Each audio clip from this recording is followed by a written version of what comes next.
Les sociétés savantes elles-mêmes sont financées par l'industrie pharmaceutique.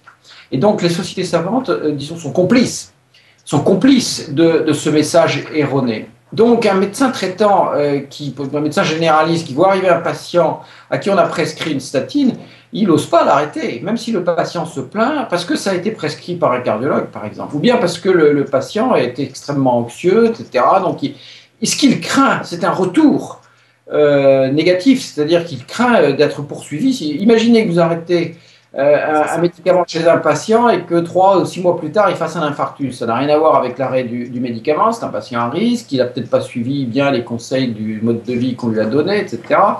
Et la famille se retourne contre le médecin qui a arrêté le médicament. Là, c'est la pire des circonstances que redoutent les médecins traitants et en conséquence, ils s'abstiennent et ils ne prennent pas de risques. Et ça, c'est un problème majeur et les livres que j'ai écrits sur le cholestérol et qui montrent les effets des statines, je les écris essentiellement pour donner aux médecins traitants un argument pour les aider à prendre des décisions, pour les aider à aider leurs patients. Et les choses avancent dans l'industrie, dans votre industrie? C'est seulement une question d'informer les gens ou est-ce qu'il y a certaines associations ou certains groupements les choses avancent. On peut dire qu'il y a à l'heure actuelle un extraordinaire réveil des consciences. Ça vient essentiellement des médecins, mais ça vient aussi des patients, des témoignages multiples. Et puis surtout, il y a la prise de conscience au niveau des autorités sanitaires, essentiellement aux États-Unis et en Europe, qu'il y a un problème, disons, de validité scientifique. Et donc, comme je vous disais tout à l'heure, on a même mis en place de nouvelles réglementations des essais cliniques. Pensez bien que ces nouvelles réglementations qui sont extrêmement contraignantes pour les investigateurs et pour l'industrie pharmaceutique, on ne les a pas mises en place simplement pour se faire plaisir. Elles ont été mises en place parce que les autorités de santé ont pris conscience de l'énorme problème de validité scientifique et médicale de ce qui avait été produit, on va dire, jusqu'à 2005-2006. Autrement dit, aujourd'hui, un médecin ou un scientifique consciencieux ne devrait considérer, dans tous les domaines de la recherche médicale, que les données produites après 2005-2006, on va dire 2006. Et si vous faites ça et que vous l'appliquez aux statines, alors vous vous rendez compte que les statines, il faudrait revoir toutes les recommandations officielles des sociétés savantes. Et très curieusement, ce processus-là ne se fait pas encore. Je pense que c'est imminent, je pense qu'il va y avoir une réaction très forte. Bon, je ne sais pas comment ça va se passer. Il ne faut pas oublier non plus que l'industrie pharmaceutique, c'est une des industries qui produit les plus gros profits. Donc, dans un système capitaliste, on va essayer de résoudre ce problème de validité scientifique tout en préservant le business. Business avant tout, on a vu ça avec les banques récemment et la crise économique, mais dans l'industrie pharmaceutique, ça sera la même chose. Donc les États, les autorités sanitaires ne veulent surtout pas provoquer un mouvement de panique.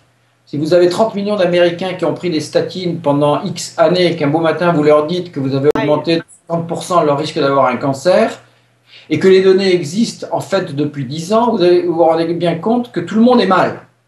Aussi bien les médecins, les autorités sanitaires, les patients que l'industrie pharmaceutique. Alors, dans un monde capitaliste qui avant tout fait pour générer des profits, ça, c'est le genre de scandale qu'on essaye d'éviter. Pour éviter ces scandales et pour préserver l'honneur et la conscience de chacun, eh bien, il va falloir trouver un truc. Ce truc, je ne sais pas qu'est-ce qu'ils vont trouver, mais nous sommes très attentifs à cela. Alors, vous, qu'est-ce que vous conseillez alors à ces personnes qui ont du cholestérol? Comment lutter contre ce cholestérol? Ou vous nous dites qu'il y a un mauvais... Il ne faut pas lutter en fait. Le cholestérol, non, il n'y a pas à lutter contre le cholestérol, parce que le cholestérol est innocent, il est même indispensable aux cellules, il est même indispensable pour la santé des os, il est indispensable aux neurones, au cerveau, il est indispensable aux muscles, il est indispensable pour la digestion. En fait, je veux dire, c'est vraiment une molécule... vous savez, les plantes n'ont pas de cholestérol, seuls les animaux ont du cholestérol et les grands mammifères en ont le plus. Autrement dit, les taux de cholestérol sont proportionnels quasiment à la complexité des organismes animaux. Donc, loin d'être un poison ou un danger, le cholestérol, c'est plutôt une molécule indispensable. Alors, par contre, c'est vrai qu'on peut, comme je vous le disais tout à l'heure, le cholestérol peut être un marqueur, un très mauvais marqueur d'un risque cardiovasculaire. Mais le risque cardiovasculaire, il est ailleurs, si je puis dire. Il est ailleurs, c'est-à-dire il est dans notre mode de vie et dans nos conditions d'existence. Alors les conditions d'existence, bien sûr, on ne peut pas forcément les modifier. Par contre, notre mode de vie, nous avons tous la liberté. Personne n'est obligé de fumer. Personne n'est obligé de passer ses journées devant un ordinateur ou dans un canapé et devenir sédentaire, comme on dit. Ça, c'est le tabac et la sédentarité sont deux facteurs vraiment très très importants, beaucoup plus importants que le cholestérol. Le cholestérol est innocent. Contre être immobile, être sédentaire, ça, c'est pas bon du tout. Et vous voyez que quand vous prenez un médicament et que vous intoxiquez vos muscles, vous incitez vos patients à devenir sédentaires, puisqu'ils ont mal aux muscles quand ils s'en servent. Ils augmentent le risque de diabète. Le diabète aussi est un facteur de risque. Le diabète, c'est l'insulinorésistance. Mais le problème principal reste quand même la façon dont on se nourrit. Ça, c'est vraiment très, très important. Et alors, la solution, elle est connue, elle est simple. C'est notre laboratoire, d'ailleurs, qui l'a montré de manière plus évidente. Si vous adoptez une diète méditerranéenne traditionnelle avec des aliments de qualité, pas forcément très chers, il faut faire attention à notre époque à la qualité des aliments, c'est-à-dire à la qualité bio, c'est-à-dire pas de pesticides, et si c'est possible.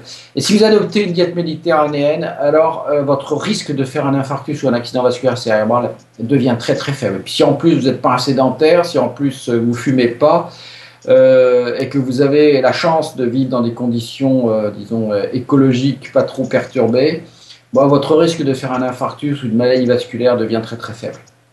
Donc, est-ce que vous pourriez nous rappeler la base de cette diète justement méditerranéenne? Là, je pense que j'ai pas envie de dire les choses de manière trop simple, mais les gens le savent. Les gens le savent. C'est pas la diète western, c'est pas la façon de manger traditionnelle des Français. Ouais, c'est pas la viande rouge et le beurre, c'est pas la crème, etc. Les huiles ne sont pas des huiles polyinsaturées telles tournesol, maïs, soja ou pépins de raisin. La base, c'est l'huile d'olive, c'est les fruits et les légumes, c'est les céréales de qualité, c'est le poisson, c'est un bon verre de vin, etc. Mais je pense que c'est des choses qui doivent être étudiées sans en faire l'objet d'une thèse universitaire, mais dans chaque famille, on doit y réfléchir un peu en faisant son marché, en choisissant les produits adéquats au supermarché. Bref, en réfléchissant à la fois à la façon dont on fait son marché, à la façon dont on va apprêter les aliments qu'on aura achetés, de préférence de qualité, et puis les régimes, les plats qu'on va se servir tout au long de la semaine. Je pense que c'est vraiment quelque chose qui doit donner lieu à une réflexion familiale. Bien sûr. Auriez-vous un dernier conseil, un message, quelque chose dont on n'a pas parlé qui est très important à souligner? Oui, je vais dire quelque chose. Là, je vais m'adresser particulièrement aux gens qui ont déjà fait un infarctus, c'est-à-dire les gens qui sont particulièrement anxieux et qui sont très particulièrement l'objet de cette espèce de chantage à la statine, aux médicaments anti-cholestérol. Vraiment, ce qu'on leur a raconté, c'est des mensonges. On cherche à les rassurer. Même quand on a déjà fait un infarctus, on n'est pas condamné. Et les statines ne servent à rien sauf à vous empoisonner. Donc c'est vraiment à ces patients-là, je leur dis, résistez à votre médecin s'il veut absolument vous donner un médicament. Et puis il y a vraiment, nous on a des études là-dessus qui sont très très très très claires. On peut vraiment sauver son cœur, même si on a déjà fait un infarctus. On peut retrouver un risque comparable à ceux qui n'ont jamais fait un infarctus, par exemple, en modifiant son mode de vie. Et pour terminer sur une note optimiste, la consommation modérée d'alcool et de vin, par exemple, c'est à la fois très bon pour le cerveau et très, très bon pour le cœur, à condition, bien entendu, de ne pas être enceinte et de ne pas conduire une voiture après avoir bu un verre, même un verre. Merci beaucoup, docteur Michel de Lorgeril. Et je conseille à tout le monde Cholestérol, mensonge et propagande aux éditions Thierry Soucard. Merci. Merci beaucoup. Merci beaucoup.